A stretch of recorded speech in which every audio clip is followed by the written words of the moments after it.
বগুড়ার সারিয়াকান্দি পৌর শহরের বিভিন্ন ওষুধ দোকানে মোবাইল কোর্টের অভিযানে 2 দোকানিকে 2500 টাকা জরিমানা করা হয়েছে। বৃহস্পতিবার এই অভিযান চালানো হয়। অভিযান পরিচালনা করেন উপজেলা সহকারী কমিশনার ও এক্সিকিউটিভ ম্যাজিস্ট্রেট মোহাম্মদ আতিকুর রহমান।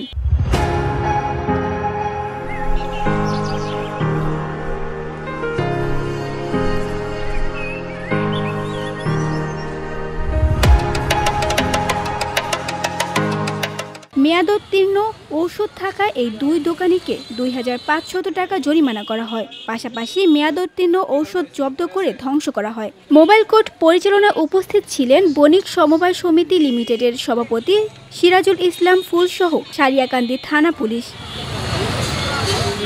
উপজেলা সহকারী কমিশনার ও এক্সিকিউটিভ ম্যাজিস্ট্রেট মোহাম্মদ আতিকুর রহমান বলেন, স্বাস্থ্য সুরক্ষা ও জীবন রক্ষাকারী ঔষধের নিরাপত্তা নিশ্চিত করতে ভ্রাম্যমাণ আদালতের অভিযান অব্যাহত থাকবে এবং এই ব্যাপারে সাধারণ মানুষদের আরও সচেতন হতে হবে। VOD Bangla news desk.